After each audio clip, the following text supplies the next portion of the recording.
Free fire একটি game, আর এই নামটির সঙ্গে আমরা সবাই পরিচিত।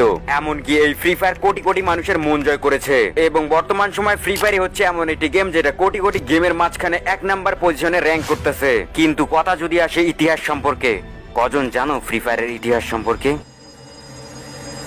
এই গেমের পেছনে কত বড় ইতিহাস লুকানো রয়েছে, কেন তৈরি হয়েছিল ফ্রি ফায়ার, কে এর নির্মাতা, কবে শুরু হয়েছিল ফ্রি ফায়ারের যাত্রা, আর ফ্রি ফায়ারের প্রথম নামই বা কি ছিল, সবকিছু জানতে যাচ্ছি আজকের এই ভিডিওতে। তাই তুমি যদি ফ্রি ফায়ারের ইতিহাস সম্পর্কে জানতে চাও, যেখানে আছো সেখানেই বসে পড়ো। আর ফ্রি ফায়ারের ইতিহাস না জানতে চাইলে ভিডিওটাকে স্কিপ করো। তো চলো তোমাদেরকে নিয়ে যাই আজ থেকে 8 বছর আগে, যেখান থেকে ফ্রি ফায়ারের জন্ম শুরু হয়েছিল।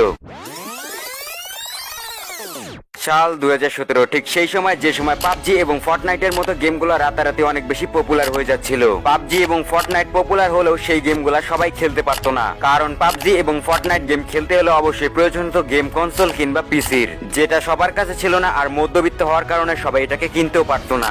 আর এই বিষয়টিকে লক্ষ্য করে সিঙ্গাপুরে থাকা ছোট্ট একটা গেমিং কোম্পানি গেরিনা, এরপর গেরিনার সিদ্ধান্ত নেয় তারা একটা নতুন প্রজেক্টে কাজ করবে। আর এই প্রজেক্টের মূল উদ্দেশ্যই হবে তারা এমন একটি ব্যাটল রয়্যাল গেম তৈরি করবে যেটা লো এন্ড ডিভাইসের মধ্যে খুবই স্মুথলি খেলা যাবে। আর এই গেমটি ডিজাইনের দায়িত্ব দেয় 111.studio-কে। আর 111.studio হচ্ছে ভিয়েতনাম ডেভেলপ কোম্পানি, যেটা গেমের ডিজাইন তৈরি করে। আর এই কোম্পানি গেরিনার হয়ে নতুন একটি প্রজেক্টে কাজ শুরু করে, আর যেই প্রজেক্টটির নাম ছিল প্রজেক্ট এক্স।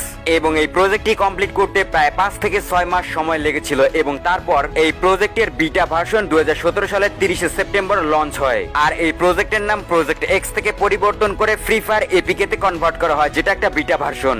আর সেই সময় ফ্রি ফায়ারের সাইজ ছিল মাত্র 56 MB। আর যখন ফ্রি ফায়ার সর্বপ্রথম বিটা ভার্সনে প্রকাশ পায় তখন ছিল 23 আগস্ট 2017, বা তোমরা বলতে পারো 23 আগস্ট 2017। এইটা হচ্ছে ফ্রি ফায়ারের জন্মদিন। এরপর ফ্রি ফায়ার গেমটি iOS এবং অ্যান্ড্রয়েডের মধ্যে সবকিছু টেস্টিং কমপ্লিট করার পর ফাইনালি 4 ডিসেম্বর 2017 তে অ্যাপল স্টোর এবং প্লে স্টোরের মধ্যে মুক্তি পায়। এবং এই গেমটি মুক্তি পাওয়ার 6 মাসের মধ্যে এটার জনপ্রিয়তা প্রচুর পরিমাণে বাড়তে থাকে। এরপর শুরু হয় গেম আপডেট করা এবং গেমের মধ্যে ইভেন্ট নিয়ে আসা। এইটা হচ্ছে ফ্রি ফায়ারের টেস্টিং ভার্সনের লোগো, এবং এইটা হচ্ছে ফ্রি ফায়ারের সর্বপ্রথম ডিসপ্লে লবি, যেটা দেখতে কিছুটা এইরকম। হ্যাঁ, মাত্র সিম্পল একটা ডিসপ্লে লবি। আর এইটা হচ্ছে ওয়েটিং লবি, আর এই লবি হচ্ছে ফ্রি ফায়ারের ফার্স্ট লবি। এখন যদি আমরা ম্যাচের মধ্যেকার কথা, ম্যাচের মধ্যে এই ধরনের গ্রাফিক্স ছিল। হ্যাঁ, এখনকার সময় যে গ্রাফিক্স রয়েছে তার থেকে অনেক অনেক লো গ্রাফিক্স। তখনকার সময় শুধুমাত্র একটাই মোড ছিল, যার নাম হচ্ছে ব্যাটল রয়্যাল মোড। আর 2017 সালের ম্যাপ এইটা। ম্যাপ বলতে গেলে শুধুমাত্র এইটাই ছিল। আর এইটা কোন জায়গায় সেটা তো তোমরা বুঝতেই পারছো। আর এইটা হচ্ছে 2017 সালের ল্যান্ডিং স্টাইল, কিছুটা এরকম করে ল্যান্ড করতো। এইটা ছিল 2017 সালের কথা। এখন যদি বলি আমরা 2018 সালের কথা, সো 18 সালের মধ্যে 2018 সালে ফ্রি ফায়ার গেমটা অনেকেই ডাউনলোড করতে থাকে, এবং ফ্রি ফায়ারের মধ্যে নতুন নতুন প্লেয়ার আসতে